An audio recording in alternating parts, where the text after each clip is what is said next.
وارد تهران که میشه میگه من چی رو درست کنم؟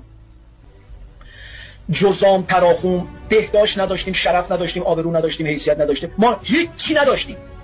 یک مش جانور به اسم ملت. ما قیافه همون عین جک و جونور بود، دروغ نمیگم، عکساش هست در اواخر دوران اون بی پدر و مادر ولگرد، احمد ولگرد. احمد ولگرد رفت گفت من لبو فروشی رو به پادشاهی در ایران ترجیح میدم، چون دید نمیتونه جمع جور کنه. چی رو جمع جور کنه؟ تا خرخره دولت به روسیه و انگلیس مخروض بود.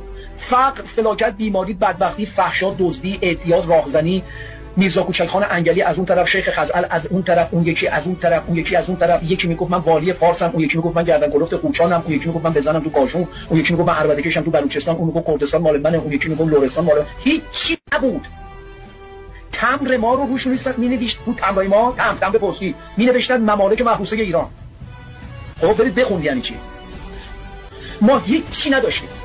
پدر بزرگ این مرد اومد بعد از 16 سال به ما ملت ایران شرف داد، آبرو داد، بهداشت داد، بیمارستان داد، دانشگاه، رادیو، پست و تلگراف و از این تلفن‌های قرقرقری دیگه، ارتباطات، راه آهن.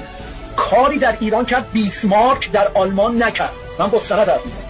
کاری برای ملت ایران کرد پدر ترکا کمال آتاتورک، کمال پاشا برای ترکان نکرد. کاری که رضا شاه بزرگ کرد گاندی برای انگلیس، برای هندیا نکرد. کاری که رضا شاه بزرگ برای ایران کرد هیچ رهبری در دنیا برای کشورش نکرد، حتی جورج واشنگتن برای ملتش نکرد. پس از 16 سال خدمات شایان بی‌بدیل، نمیدونم چی بگم، تاریخ کم آورد، تاریخ لغت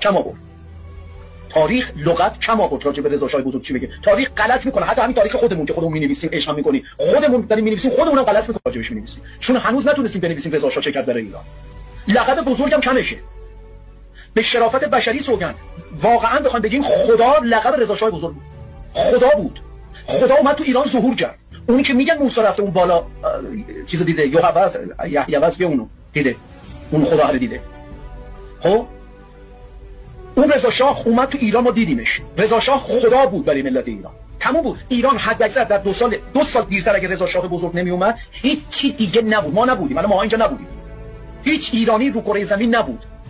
نصفمون شده بودیم افغانی، نصف شده بودیم پاکستانی، نصف شده بودیم عرب، نصف شده بودیم ترک، نصف شده بودیم روس، نصف شده بودیم ارمنی، نصف شده بودیم اونور خزری، نصف شده بودیم کاسپیانی، نصف شده بودیم اصلا در بود، هیچی نبود اسم ایران.